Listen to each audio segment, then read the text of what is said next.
like we were discussing earlier, we believe sport is the most fun, social and engaging form of fitness. Yeah. For years, fitness has struggled with motivation. I've tried 100 things, from gym memberships to yoga to personal trainers to Pilates, and there is that 7 to 10 days of motivation where you're like, I want to become healthier, I want to become fitter, and beyond that you give up. That sport is that one thing that they never feel that they're putting in effort. Yeah. Right? So my dad would go for a morning walk, not because he wants to get fit, but it's his early morning conversation with the neighbors, with the friends that he's made. He's not even realizing that it's making him healthier. That's what sport is. And we realize that just the simple aspect of accessibility, if we're solving, that's actually 80% of the problem. If once you get hooked to a sport, it will become a part of your life. You will not miss your Sunday morning game for any reason. I want to talk about your all access pass, right?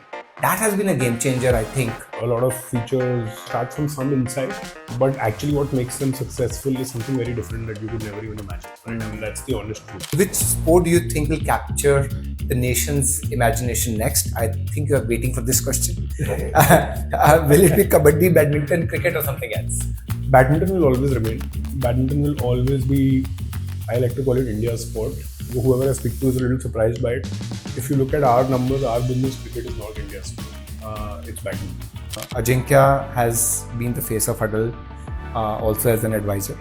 How does his experience as a professional cricketer influence Hudle's strategic direction and growth? I don't have words to explain how important he's been. He's changed my perception of celebrity. And I had built an image that every celebrity has a big ego, is hard to work with. I am very thankful that having worked with Ajinkya, that perception has changed.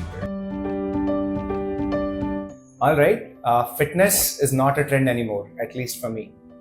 Gone are the days when you're gonna be trying to be fit through boring gyms, very difficult diets, or trying to stay active. What if I was to tell you that fitness tomorrow is going to be exciting and it's going to be through sports and it's going to be addictive as well? That's what Hudle is trying to do. And that's where we have a visionary leader in Suhail today from Hudle here with us. So welcome Suhail. Thank you. Great to have you. Thank you so much. Good morning. Thank you. Cool. We'll get started with some of the questions with you, Suhail, and I would like to start from the beginning itself. So tell me, what has been your relationship with sports like growing up? So much so that you ended up pursuing a master's degree in sports and building an entire business around it.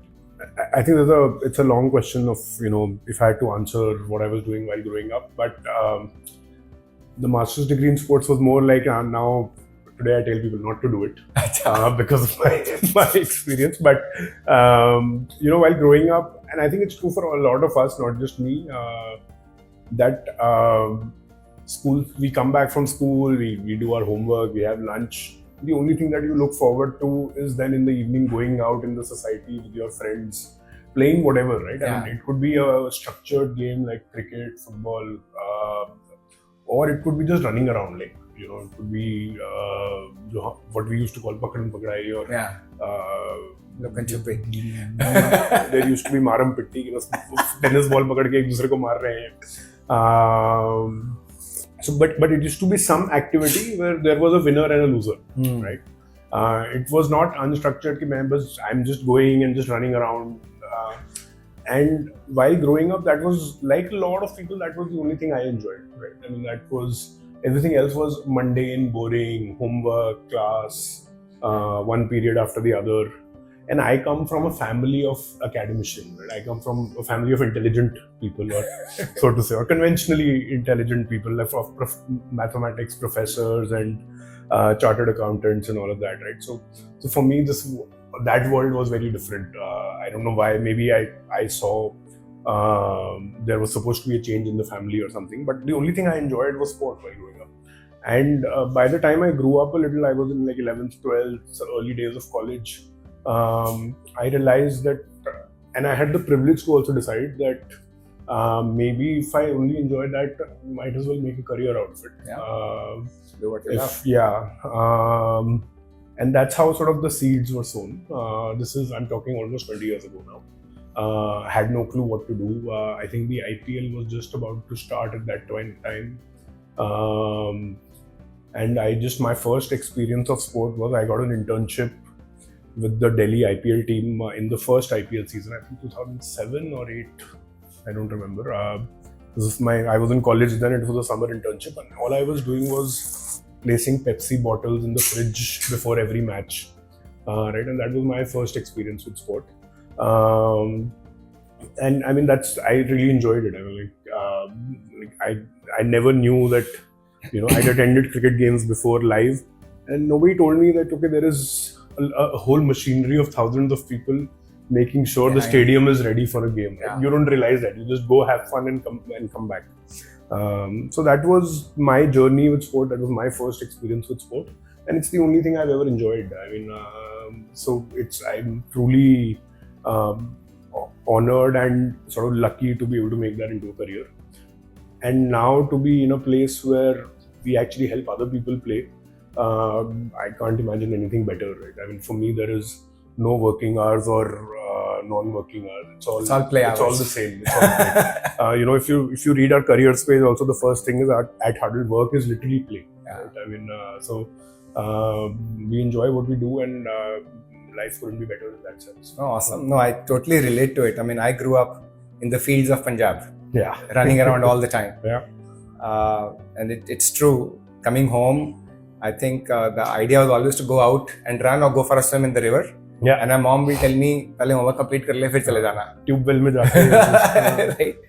And morning also I used to go to school early because subah wo classes khelne ki hoti thi. Correct.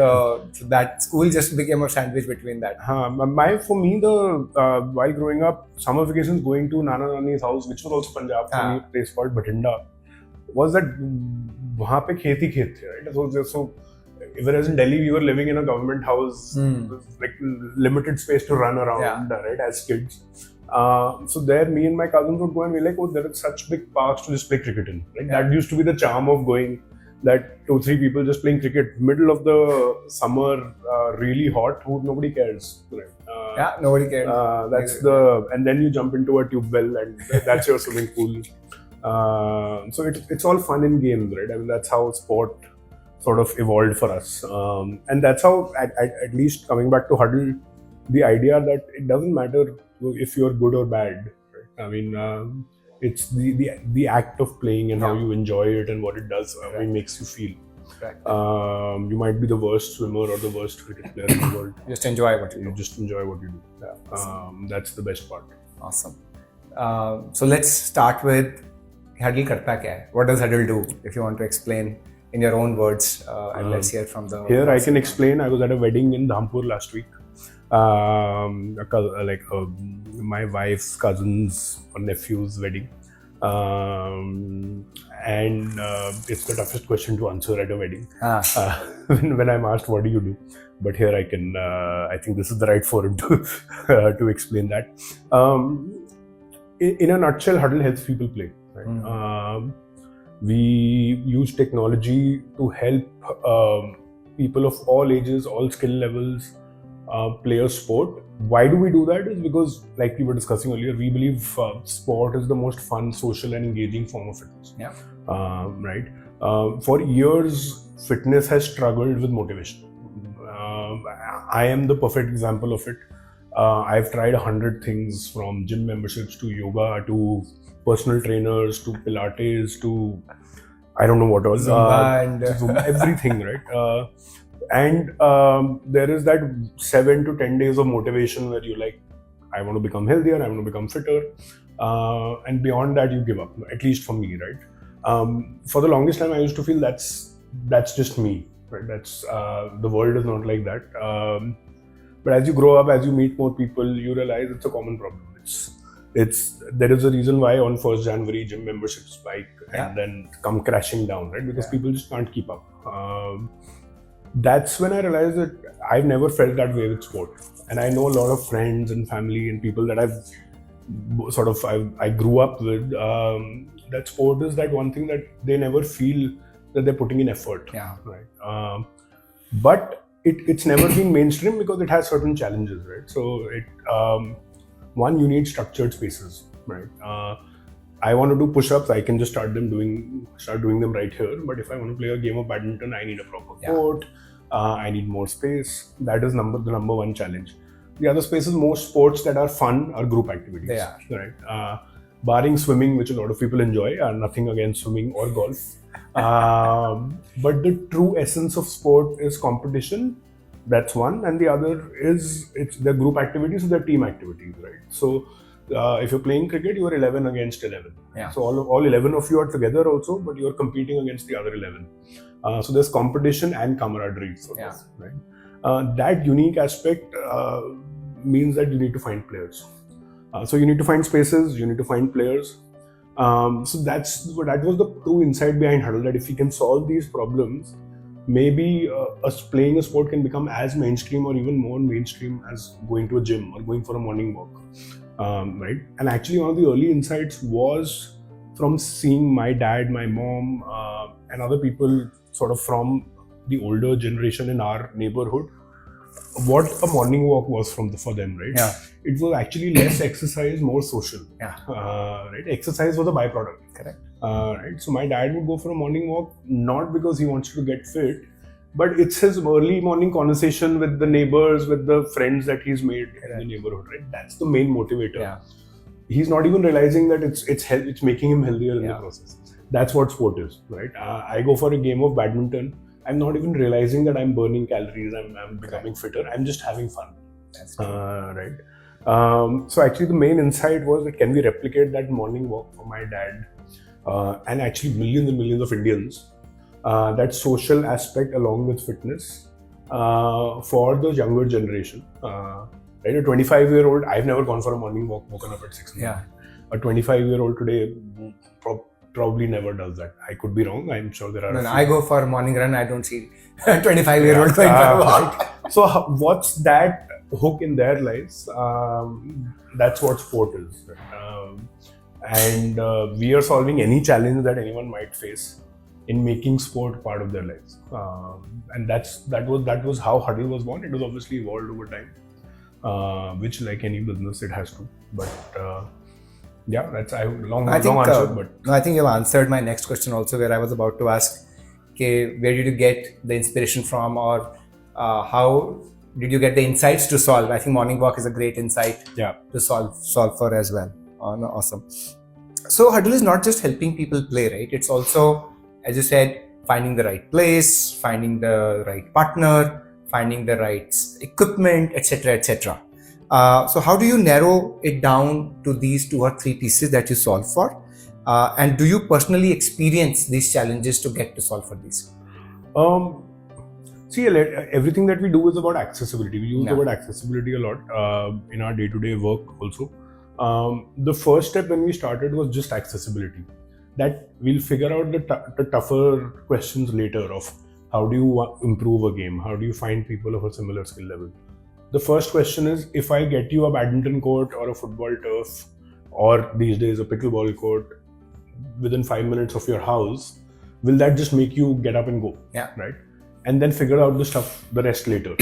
Right. I'll take your family, take your wife or husband, take your kids, take your parents, take your neighbors, and just go and play. Right. Doesn't matter. You don't know how to play. You never played. And we realized that just the simple aspect of accessibility, if we're solving, that's actually 80% of the problem. Right. There is the second you add entertainment to it, it's like going to watch a movie, right? If you're a Shah Rukh Khan fan and if his movie is releasing, you will drop everything on the weekend, figure out a way to go book a ticket and watch a movie, right? We realize it's the same, right? If once you get hooked to a sport, it will become a part of your life. You will not miss your Sunday morning game for any reason. No, I don't miss either. I know. That's why I said Sunday morning, because I know you play weekend mornings. Whatever time, right? It could be a Friday evening game for someone, but it will take a lot for you to miss that, right? It will take literally an emergency. So we realized if the second we solved accessibility, we realized we've solved a big chunk of the problem. Right. So then we kept going deeper and deeper into accessibility. How can we make it easier? How can we make it easier to find more facilities? How can we help our venue partners know which are the sort of areas that are undersupplied, where which are the areas where more courts are needed, more facilities are needed, which are the areas which are oversupplied. We were able to look at the data and just keep improving on accessibility. A simple thing on accessibility is, I think about 6 to 8 months back, we launched a functionality where we realized that a lot of areas had now enough places to play at. For example, if you're sitting here, we can find 3-4 venues to play badminton in our sort of vicinity. So we launched a simple accessibility feature where I want to play Friday evening 7 to 8 p.m. Just tell me which place is available near me. Right? Instead of having to go to each and every venue separately. All right. It was a very simple thing, but just improved accessibility by 1%. Awesome. Right? Now that we feel we solved accessibility is when the next layers come, which is now can I make it easier for you to find another player to play with? Right. Somebody you would have never known in your life. Can we make it easy for you to track your scores? Can we make it easy for you to find a coach? Right? That's the remaining 20% that will just elevate the experience, because now we feel we've done enough on the accessibility front, which was the core thing that we were working on literally for the first 5 years. Awesome. What was your biggest unexpected challenge in solving for, I would say, the venue providers or finding the venue? I don't know how many. I mean, I can start and go on and on, but I think the biggest problem is like a lot of we were positioning ourselves almost like a SaaS product, right? So we would face a lot of the similar issues that a lot of the Indian SaaS startups would have faced in an unorganized market, right? So we realized very soon that we need to first get the professionally run larger venue operators, aspirational operators, who are looking at it as a business, as a startup themselves, who are looking to expand to 10, 15, 20, 100 centers tomorrow. Those became our early customers, and actually using them as case studies, we were able to then target the sort of the unorganized market also. Traditionally, sports facilities in India have been run by two types of people, right? One is the government, right, which is, all your, for example, Delhi has your DDS sports complexes. You have the Tao Devi Lal close by, right? Where it's a different problem statement, right? I mean, you have to fight tenders, and first the government has to, or that authority has to be open to digitizing and improving accessibility, and then there are 100 layers. And the other demographic that has run sports facilities has been coaches. Right. So if I am a badminton coach, I want to train kids, I will set up 2-3 courts, somewhere, borrow money from friends and family, set up courts, or take it from rent from a neighborhood club or something, and I would run it to train my students. Right. Now, the first category, the mass category that we want to onboard are these coaches who are running facilities, which for them this is not a business, right? So they are doing it to train kids. 4 to 7 kids come, train, go back. By 7-8, they would shut down their facility, go home. That is what would happen 20 years back. Now, for us to tell them that don't go home at 8 o'clock, keep it open till 11 o'clock for other people to come in, was a challenge in itself, right? You have to show a lot of body of work. Thankfully, the trend was becoming sort of popular in a way that there were other people opening professional facilities just for the recreational crowd. And we were able to tie up with them to give them digital solutions to build efficiencies in their business and use them as case studies to then go to the unorganized sector, and that's where the scale sort of came from. I remember when I came back from US 2010, and you would not believe it, only 2 badminton courts in all of Gurgaon that were covered. Only 2, all of Gurgaon, right? And I was shocked. And that's when we started investing behind Fitso, asked them to put some courts, etc. And then we realized that heated swimming pools nahi hai Gurgaon mein. You could swim for only 3 months in a year. Yahan to sardi thi, ya garmi thi, ya barish thi. Correct. Right? So neither heated nor covered. So neither heated nor covered. तो सर्दी में नहीं जा सकते आप, बारिश में नहीं जा सकते आप. So you could go only for 3 months. So then we started heating swimming pools with Fitso. Today we are at a place, there are enough kind of courts in Gurgaon, but that was not the case 10 years back. I know. I want to tell you. Next piece was on helping find these venues now. So help us understand a little bit more. How do you help users find venues or find other players also to play with? On venues, we sometimes as startups we end up overcomplicating things a little bit. We end up going a little too deep in a problem. So we tried 100 things, right? We built a solution, we built an app, and today I think we have about 13 to 1400 venues pan India, and we built a very complex algorithm which we were really proud of. That let's say Vinay plays badminton on Sunday morning, he stays on Sona Road in Gurgaon. So when Vinay logs in, what does he? It has to be a customized dashboard for Vinay, right? So based on Vinay's sport preferences, past history, location, 100 things, right? Then we realized we overcomplicated it. So now, about a year back, we dumped all of that and we're saying it's just simple, the ratings of a venue and the location. That's it. We've even removed sport preferences from it because we want a Vinay who's playing badminton regularly to go try out a pickleball also, right? So if tomorrow you find that 2 minutes from my house there's a new pickleball court that is open, you're more likely to try it out. So we've just completely simplified it. So now if you log in, just enter your location, and you'll find facilities nearby which are better rated. There is a rating, obviously, algorithm because we want to incentivize venues with a better experience to sort of get better visibility. But beyond that, we're also seeing more people overlap sports. So we're not no other fancy algorithms. Log in, give your location, you'll find a bunch of facilities nearby with a lot of useful information, sports, ratings, pictures, and the interesting thing that we realized, which I think was an insight from a lot of the travel websites and travel platforms, and something that then I noticed myself also, that if I'm traveling and I'm booking a hotel, I actually don't read anything. I just look at pictures. Right. So I half the time I don't even see the rating. Right, or the description. Now there's very important information of the size of the room, the size of the bed, especially for someone like me, because I sometimes would stay in hotels where half my legs are falling off the bed. But I would not read that. I would say, pictures se theek lag raha hai, location theek lag raha hai, let me just go ahead and book it. Right. So actually about 2/3 of the real estate on our app also is dedicated to just pictures. Right. And we put a lot of time and energy. There's a whole SOP which we share with our venue partners, how to click good pictures. And good doesn't mean that you're showing something wrong. It's just you're showing the true picture of a facility, right? If you have a nice cafe and ambience and seating area, then show it off. Otherwise, how will people know, right? So that was the other small insight that worked for us, which is just visibility. What I have realized that most of my friendships have not occurred in office or in classrooms.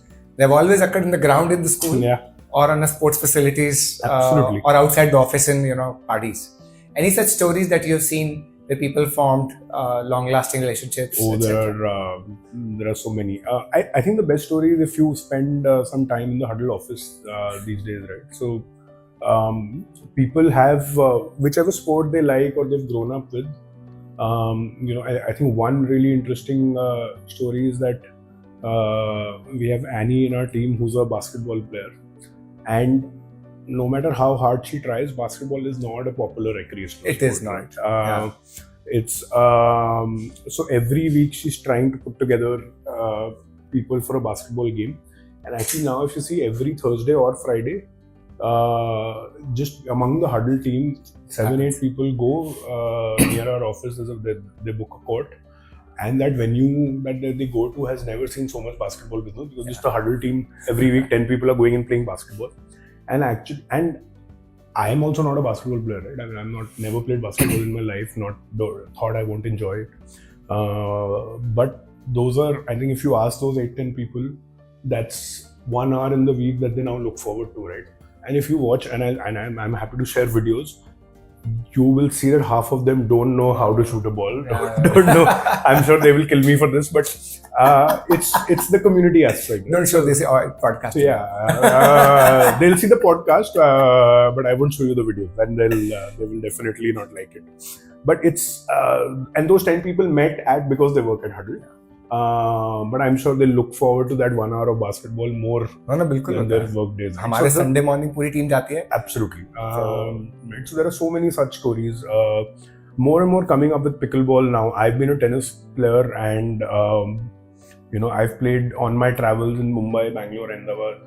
I've gotten to know so many people just because in the evening I would go to one of our venues or the other, ask them to arrange a game, and I'll come and play, and so many people that end up keeping in touch, sharing feedback, etc. So it's all and for me it's the same growing up, right? All my best friends from while growing up, school, college, even today, are people that I played with. Right.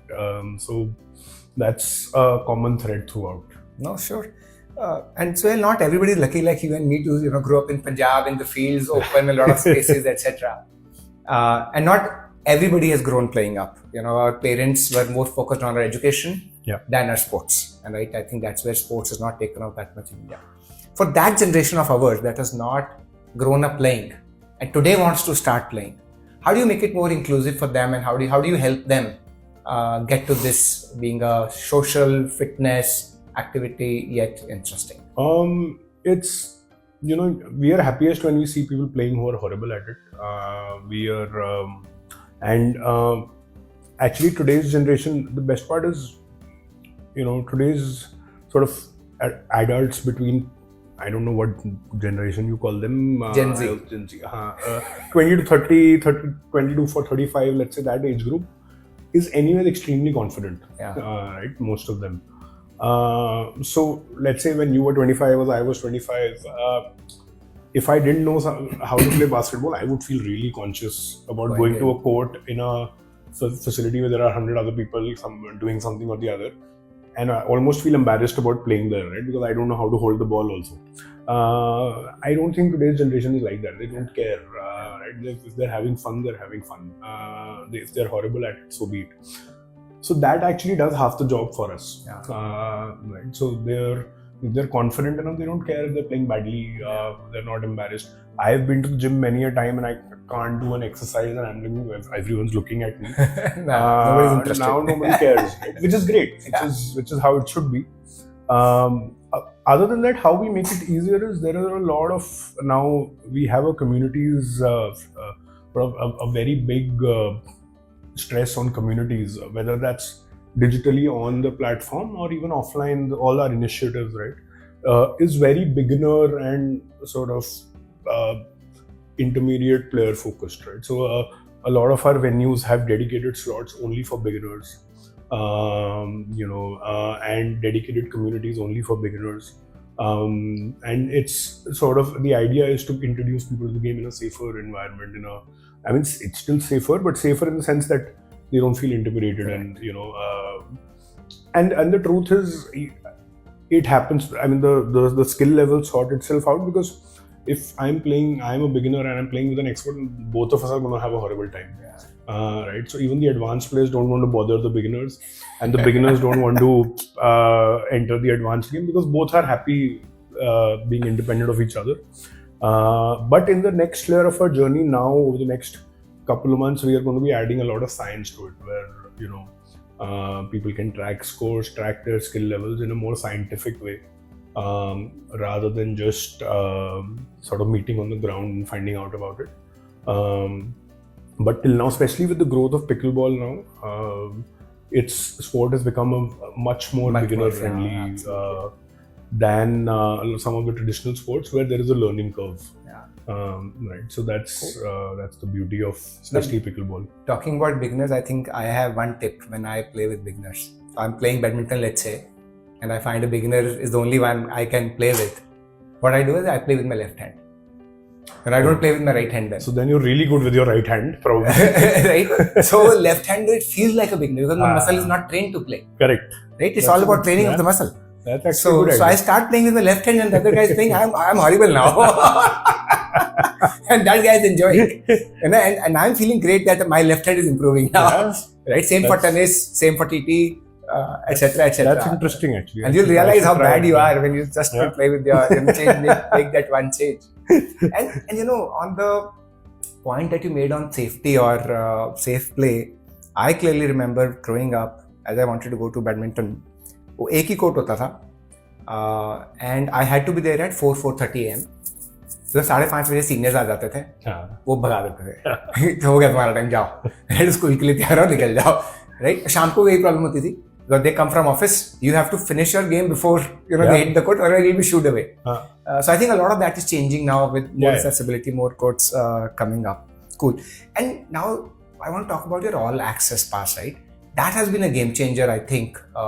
What do you think? How has the numbers been? And how has it been for the customers as well? There was again a lot of products start, a lot of features start from some insight, but actually what makes them successful is something very different that you could never even imagine, right? I mean, that's the honest truth. People might not admit it. So we started the all access pass just purely as a customer acquisition tool. Right, that and the main insight was that people play badminton regularly. Right, so it's not something that you decide suddenly on a weekend that, okay, let me go play for an hour. It's part of your routine, right? Some people are playing Monday to Friday every morning. Some people are playing, like you play weekends in the morning. Right? I used to play every day earlier. Now it's moved to weekend time. I mean, but it evolves over time, right? So normally you have a routine. Some people play Friday evenings, right? Whether you play once a week or 7 days a week, you have a broadly a fixed schedule. So the idea was, why, if for the regular player, why make them, plan every time that, okay, I want to play today, where do I go, what time do I play, right? I want to play again tomorrow, then again find a venue, do that. And so the insight was, can we sort of lock them on a plan which gives them certain benefits from a price point of view, from an accessibility point of view. That was the initial insight. What happened was, we realized that a lot of the facilities or venues that we were working with had actually done a decent job of marketing in their neighborhoods and actually selling fixed slots, which they called memberships, right? So if you go to a badminton court near you, what they will say is, okay, pay me 5,000, 7,000, 10,000 rupees, depending on the neighborhood or the quality of the courts, and your one hour, one fixed slot you get every day, right? So let's say you are a group of 5-6 friends and you want to play at 6 o'clock in the morning, you will say that, okay, I'll pay 10,000 rupees a month. 6 to 7, one court is blocked for me forever, right? What that does is, that's how most facilities traditionally were functioning when there was no technology. What our all access pass did is, actually we were able to convert all of those users because they got a certain benefit in terms of, one, more freedom, right? So now it's a level playing field. Now if I find a better court near me, I can go there also. I can go to the same facility also, maybe at a slightly lesser price. And for the venue, we realized there was an advantage that we never thought of, which is that if you're blocking a slot and paying monthly, there will be 4-5 days in the month where you will not go. Right? That also gets utilized again. You're traveling, you're doing that. So that is actually just breakage, right? You technically you've got the money. Absolutely. But the court is going empty. Right? Now the market decides. So if you're not going, somebody else can go. Right. So those two sort of unintended consequences really meant that we got all the power users, the hardcore badminton players, we were able to convert. Right, which also screwed up our economics initially because we didn't launch it for them. We wanted the more sort of casual players to become regular. It becomes like an Amazon Prime. It pays off. So slowly and steadily, we sort of fine-tuned the economics. Slowly, the venues also started realizing the value of it, and we were able to sort of match the economics. And that's how sort of the pass grew. We tried it for team sports, didn't really work. So looking at alternative angles to it, but the badminton pass is still a thriving product, and it's sort of being used heavily now in Delhi, Mumbai, and to an extent in Bangalore. And coming on the supply side, the SaaS tool that you build, it is not just managing inventory, it's analytics, it's also a control room for you, right? कि कौन से venue में कितनी utilization हो रही है, नहीं हो रही है, etc. So now it looks great, but how hard it is when a new sports venue is coming on board, or when you started getting them on board, etc. So there are two aspects to it. One, we also didn't realize it that we built a tool that is in some sense a bit too comprehensive. Again, going back to the simplicity idea, right? For example, we work with different types of facilities, right? There is a private facility that just cares for growing their business. We also work with a lot of members-only clubs like a Bombay Gymkhana or a CCI, right? They don't care for marketing. They have enough members, right? All they care for is streamlining processes, right? So then we build some features. For example, CCI, you want to book a pickleball court, we first verify if you're a member because it's members only. And you also have rules that a member can only play for 2 hours a week. So I build that because the demand is that much, right? Now that's a feature that maybe 90% of the other facilities will not care for, right? So the trick is learning that we don't even need to bother telling them that, right?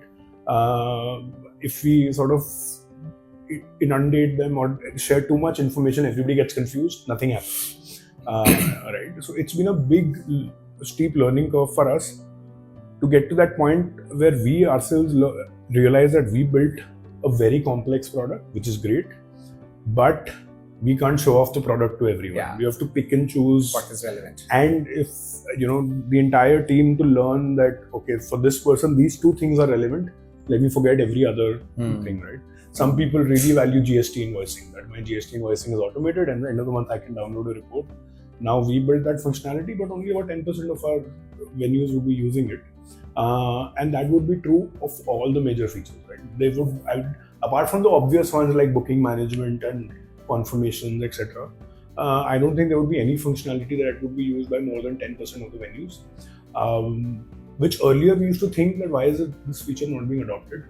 Now it's fine. We built a complex feature, a complex solution, but like sell it case by case basis where needed, right? Otherwise, everybody gets confused. We also get confused. So simplify it. Sure. If I talk about the market, the Google report is saying that in the next 5 years, it will be a $130 billion market in India, right? Does that include the IPL stuff? It will. So, it will, but it's at the end of the day, sport. People want to play. People get inspired. Correct. Do you think we are prepared? And how large opportunity is it for you? I find this question in terms of how large the opportunity very tough to answer. Nobody knows. Okay. That's the honest truth. I mean, you are investing in a lot of sports startups. I am running one. Both of us are confident that it is big. How large? I think. I mean, we can look at reports. There are other reports saying different numbers. I think what just gives me the confidence is that day by day, week on week, month on month, it is growing. Right.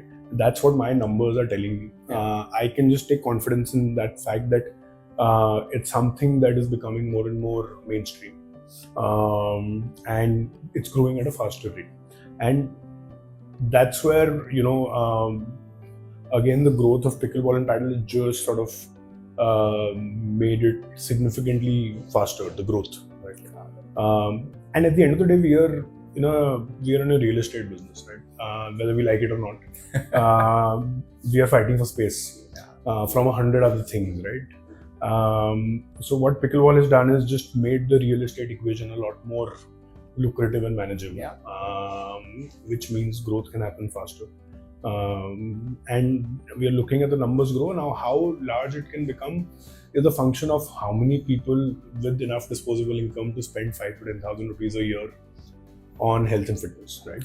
Now, if you look at that numbers, those would be insane, right? I don't have them handy right now, but they would be like probably 30-40% of India's population, right? Got it. It's a function of, from a real estate point of view, supply point of view, can we actually cater to them? That's up to us. Cool. Next, I wanted to talk about your big goal. Get 100 million bums off the couch. Right. So, as you work toward this goal, which sport do you think will capture the nation's imagination next? I think you are waiting for this question. Will it be kabaddi, badminton, cricket, or something else? Badminton will always remain. Badminton will always be I like to call it India's sport. People, whoever I speak to is a little surprised by it. But if you look at our numbers, our business, cricket is not India's sport. It's badminton, right? It's traditionally Indians are used to playing badminton. If we remember, I mean, the only sport apart from cricket and football that I grew up playing on the streets was badminton. And just take two badminton rackets and start hitting a shuttle. Yeah. There's no court, there are no lines, nothing. Right? So I think badminton is truly India's sport. Our numbers indicate that in terms of the frequency, the repeat rates. Yeah. And also it is fairly age agnostic. Yeah. So as you grow older, it is. You can play any age. The challenge with badminton again is the real estate. Right? So the challenge with badminton's growth is not the lack of demand. There is enough demand. The challenge is it's expensive to set up a court. And with the real estate regulations, because of badminton court needs to be covered, it needs to be an indoor structure. That makes it challenging for its growth. Right? Our 5 biggest sports today are football, cricket, badminton, pickleball, and paddle. Football is a 20 to 35 age group sport. Right? Yes. We've seen enough cases now in our journey where as people hit their 30s, they move away from a contact sport to a no contact sport. I stopped football, then I stopped tennis. Exactly. And cricket then goes up to 40? Yeah. Now the challenge with football and cricket is unless you're great at it, you will not enjoy it. And unless you've played it while growing up, correct. It's hard to then learn cricket at 30. Yeah. Right? So while football and cricket will have their own space, they will grow steadily. If there is certain change in guidelines, if tomorrow, and a lot of companies are working on it, if there is some evolution in technology for badminton, right? For example, I think some of the bigger badminton brands are trying out outdoor shuttles, right? Shuttles which don't get impacted by wind. Right? Tomorrow, if badminton can become an outdoor sport, it will be the biggest thing ever, right? Because then that'll be ball, I guess, which will not be impacted by something. I think there's some experimentation going on. I'm forgetting which company launched it. So badminton will always be Indian sport, but that's where badminton will get overtaken and is already getting overtaken by pickleball because very interesting. It's the same amount of space you need. It's about like slightly more in terms of the playing area. But you don't need to build an indoor structure, you just need a flat surface. And there is no learning curve. Literally, I mean, if somebody's not played a sport at the age of 30, they go pick up a racket, it's not difficult to learn. It's easy to learn, but hard to master. Correct. Whereas badminton is a little difficult to learn, but also hard to master is any sport. Any sport, but some sports are more technical, so it's harder to learn. Tennis and golf are even more technical, right? So that's over the next 5 years, pickleball is going to be the sport that's going to be played in our streets, in our neighborhoods, while kids are growing up. It's going to make India a sporting country, right? And again, unfortunately or fortunately, it's something that we've imported from the West. But it doesn't matter if it's helping people. It's not a truly Indian thing, but we are going to make it in our own ways. I think an Indian sport, we'll find ways to make it Indian. Let's come to some of your supporters. Ajinkya has been the face of Hudle, also as an advisor. How does his experience as a professional cricketer influence Hudle's strategic direction and growth? Ajinkya is, I don't have words to explain how important he's been, right? And it's not, and I tell, whenever I speak to people about him, it's not the fact that he's a celebrity and, he's helped with the standard stuff, right? What a brand ambassador does, which is helping with ad shoots, marketing, etc., etc. That is the basic. That is what is there in the contract, right? Like we say, that is वो तो हो ही जाता है, right? If that is not even happening, there's a problem. It's more, he's changed my perception of celebrity. Right? He's changed. I come from a corporate events and activations background where we worked with a lot of famous people and celebrities, and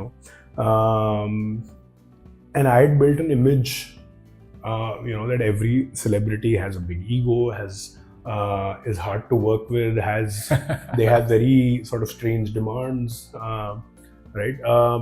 I am very thankful that having worked with Ajinkya and his team over the last 4 or now almost 5 years, that perception has changed, right? Where somebody can be very down to earth, somebody can be very logical, in terms of not be very sort of black and white in terms of this is what I'll give you, this is not what I'll give you.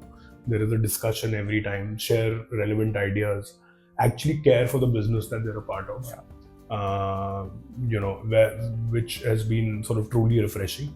The other thing is Ajinkya was the first backer that we had. We hadn't raised, there was no investor on the cap table, we hadn't raised even a seed round. And he agreed to come on board even before anyone else put in money in Hudle, right? So it was, and that was there. I'll always be indebted to sort of him and his team to be able to, I was able to go to any investor and say that I have Ajinkya Rahane, right? Which has a lot of weightage. So our first round that we closed in December 2020 was 2 months after we got him on board. Right? And he played a big role in that. So it won't be wrong to say that we might not be here today if that meeting had not happened. That's how valuable he's been. Awesome. And if I get a little bit more personal, startups have their ups and downs. When I started entrepreneurship, it was a huge, difficult task. Who has been your best supporter that you call through these ups and downs? There have been so many. There's no one. I would say that supporters have been more, there have been mentors on the business side of it, a lot of them. But the true supporters are at home, right? Any conversation on support without mentioning you and IPV is would not be correct. There have been multiple people and the team, right? Arjun, Sonam, and we built a solid team of 7-8 people today. It's the reason I'm sitting here peacefully with you, knowing that anything that breaks and something would break would be taken care of. So the list is endless. Oh, sure. Speaking of sleeplessness, mood swings, also connect to leadership, right? Yeah. How has sports influenced your leadership style in office, in business? I think it's every day, everything that I do is influenced by it, right? And in very different ways, right? Like if someone new joins the team and they're working with me, all my reference points and examples are from the world of sports, right? If somebody's not doing a good enough job, literally to the extent that, I would find myself telling them that, यार अगर विराट कोहली भी थोड़े दिन run नहीं बनाएगा तो उसको team से निकाला जाएगा. सही बात है. Right? So, no matter what history, how much, you are as good as the last game, and so if you've done something good, forget about it the next day. So all my examples are from the world of sports, right? And that's how sort of my leadership style has also evolved, where I like to think of myself and Hudle as a sports team, right? So everything is documented, everything is based on performance, and everything is fair, right? So the best part is, on the other hand, if Virat Kohli continues to score runs, nobody can remove him out. Right? It's clear the numbers are there for everyone to see. Whether there's any politics, there is any favoritism, whatever it is, the numbers are there to see. So it works both ways. Everything is driven by sport, by these sports analogies and sports references. Right? I am a huge football fan, and the only thing I enjoy doing apart from work is watching football. Right? And if you look at it, a team has to lose 3-4 games at a stretch and the coach is fired. It's completely cutthroat. Both parties know about it. It's how the world works. Totally agree, Suhail. So my last question before I go to the rapid fire section is, 20 years later when you look back, what do you think you will see your legacy or your impact on sports or wellness or health? If people 20 years later,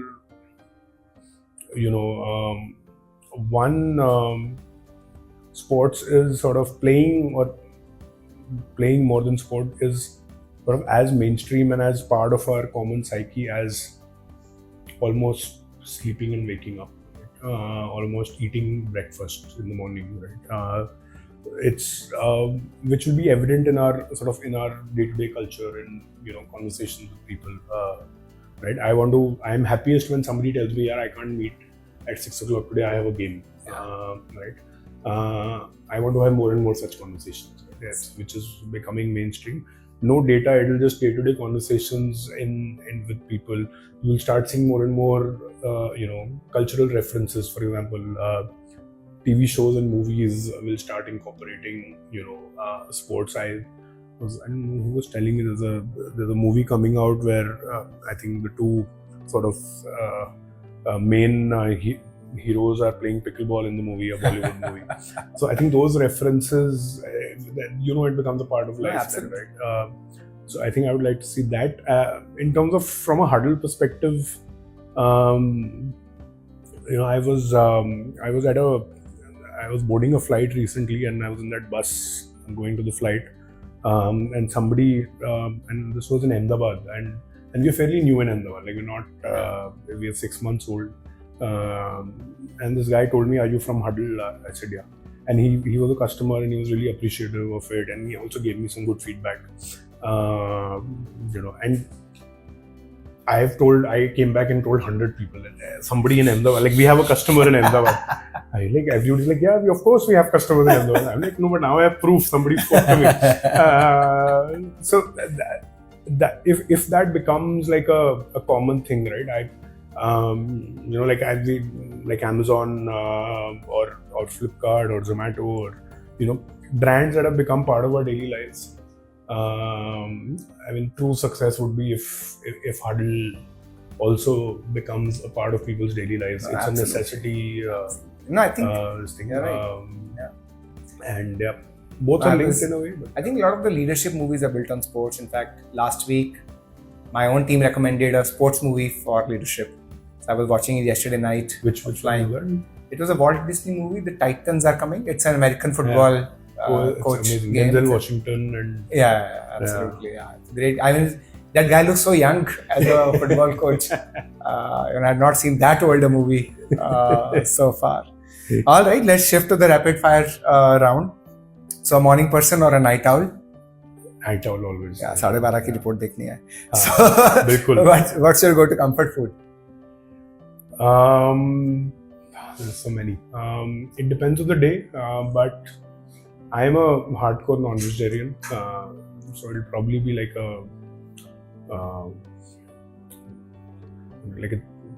it could be pizza on some days. It could be, if I had to pick one, I think it'll be like proper chicken tikka kebab with rumali roti or something. Awesome. Favorite sport to play? Favorite sport to play is still tennis. And I guess favorite sport to watch is? Favorite sport to watch is football. Football, as you said. Okay. Which is your all-time favorite sports person? I am a huge Liverpool FC fan, so football fans here will relate to me. So Liverpool used to have a player called Steven Gerrard. So by far the one person that I relate to. Yeah. Any sport that you have not yet played but you want to? I would have loved to play American football. I got used to it when I was like watching it and learning it when I was in the US for 2 years. And I think the mix of brute strength, crazy, and intellect, no other sport can match. Right? It's a mix of sort of दिमाग भी लगाना है और power भी चाहिए. और ball फेंकनी भी आनी चाहिए. But the amount of planning and work that goes into it, I would have loved to play that sport. And there's no footwork in it. Like you don't use the foot to throw the ball. But they literally have like classroom sessions, drawing up plays. Yeah. What happens if this happens? If this happens, I don't know. It's an amazing one. I played it while I was in US. All right. Favorite way to unwind after a busy day? Just to be left alone in my room with my laptop, watch something. Okay. As long as I don't have to talk to people after a long day. I'm not very outgoing or talkative, so. And the work involves like constantly talking to people. Right? So after work, you're like, "Ab chhod do." All right. If you had a superpower, what would it be? I would look fitter. That would be. I think most people would agree. Most people have told, a lot of people have told me that yeah, you're talking about health and fitness, but you don't look fit. I'm like, क्या करूँ? But खेलता हूँ, but gym नहीं जा पाता. So, What's the best piece of advice you've ever received? Again, so many, but let me think. What's the best piece of advice? I think the best piece of advice is just fake confidence till you are actually confident. Fake it till you make it. Yeah, I realized if I talk, we've built the company almost as underdogs. We always feel scared talking to people that, they might not want us, they might not like us. The second, a lot of times you almost fake it where you almost become a little, show a lot of confidence even though you're scared inside. A lot of times things work out, right? So, and there's a fine balance. You can't overdo it and appear arrogant. But you do it a couple of times and you realize that okay, you're good at it. I mean, why were you scared, right? Yeah. I mean, you have something to offer. You're good at what you're doing. So might as well talk about it confidently. Sure. I don't even remember who told me that, but somebody did. I should actually credit that person. Cool. No, Suhail, it was a wonderful catching up with you and talking to you, learning along the way. Thank you so much. Thanks for joining Beyond the Pitch with IPV. Thank you so much. Look forward to It's been a connecting pleasure. and continuing to work with you. Thank you so much.